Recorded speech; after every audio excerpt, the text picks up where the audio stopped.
रामगढ़ का महासंग्राम। नमस्कार दोस्तों, खास खबर भारत में आपका स्वागत है। आज हम बात करेंगे रामगढ़ उपचुनाव को लेकर, जो कांग्रेस नेता जोबेर खान के निधन के बाद खाली हुई है। और इस सीट को लेकर दोनों ही पार्टियां यानी कि भाजपा और कांग्रेस दोनों ने ही पूरी तरह सक्रिय हो गई हैं। भाजपा और कांग्रेस इस मुकाबले के लिए पूरी तरह कमर कस चुकी हैं। दोनों ही पार्टियों के प्रत्याशियों के नाम लगभग तय माने जा रहे हैं, यानी कि लगभग तय हो चुके हैं। हाईकमान लेवल पर दोनों ही पार्टियों ने दोनों ही पार्टियों के प्रत्याशियों के लिए नाम तय कर लिए हैं, सिर्फ घोषणा बाकी है।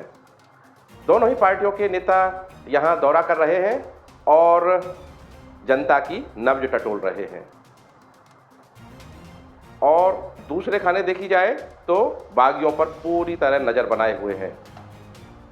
कांग्रेस लगातार जीत की हैट्रिक लगाना चाहती है और भाजपा लगातार 2 बार हार का मुंह देखने के बाद जीत का स्वाद चखने को लालायित है, क्योंकि यहां 1985 के चुनाव के बाद पूरी तरह परिदृश्य बदल गया था और चुनाव का मॉड्यूल हिंदू मुस्लिम हो गया। अब हर चुनाव में यहाँ हिंदू मुस्लिम वोटों का ध्रुवीकरण हो रहा है और जो जहां सेंध लगा पा रहा है वो जीत दर्ज कर पा रहा है। 1985 में पहली बार भाजपा के टिकट पर, यानी कि भाजपा का खाता पहली बार रामगढ़ विधानसभा क्षेत्र में 1985 में खुला था। यहाँ रघुवर दयाल गोयल जो भाजपा के टिकट पर चुनाव लड़े थे, पहली बार जीत दर्ज की थी। 1998, 2008 और 2013 में ज्ञानदेव आहूजा ने भाजपा के टिकट पर जीत दर्ज की थी।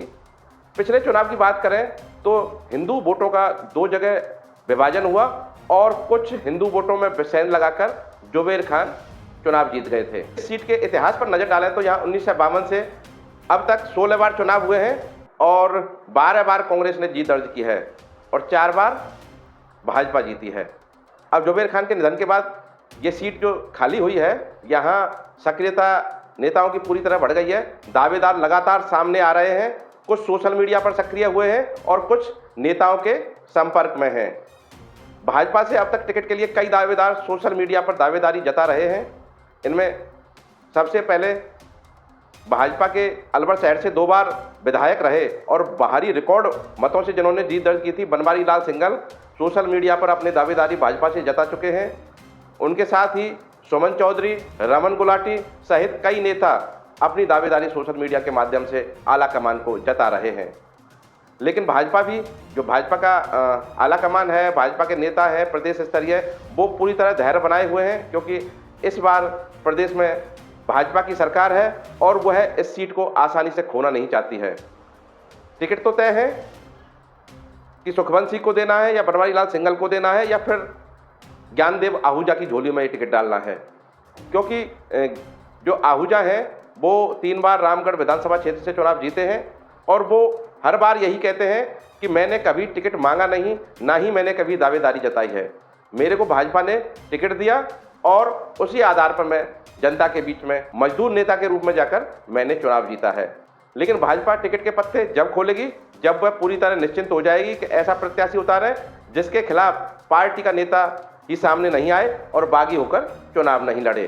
क्योंकि अगर किसी बागी नेता ने यहाँ टाल ठोक दी तो भाजपा को, जैसा पिछले चुनाव में हुआ था, पिछले चुनाव में भाजपा यहाँ जमानत जब्त करा चुकी है और हिंदू वोट लेकर और हिंदू वोटों का बंटवारा करके जोबेर खान विजयी हुए थे। भाजपा प्रत्याशी जय आहूजा यहाँ मात्र 34,882 वोट लेकर तीसरे स्थान पर रहे, जिनकी जमानत जब्त हुई थी। और सुखवंत सिंह जो भाजपा के ही नेता थे, बागी होकर आसपास से चुनाव लड़े और 74,069 वोट लेकर दूसरे स्थान पर रहे।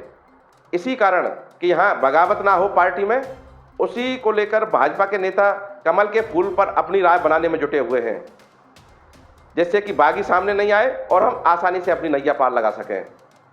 हाल ही में 11 स्थित सीटीपी प्लांट का उद्घाटन करने पहुंचे सांसद और केंद्रीय मंत्री भूपेंद्र यादव ने यही कहा, सुनिए, आपको हम सुनाते हैं। तो ये देगा कि बीजेपी जीत रही है और पार्टी हाईकमान तय करेगा, जिसको भी तय करेंगे कमल का फूल देंगे। भाजपा की ओर से प्रदेश अध्यक्ष मदन राठौड़, प्रदेश प्रभारी राधा मोहन अग्रवाल और कई प्रदेश स्तरीय नेता यहाँ रामगढ़ क्षेत्र का दौरा कर चुके हैं। रामगढ़ क्षेत्र में यहाँ की टोह ले चुके हैं कि यहाँ क्या स्थिति रहने वाली है।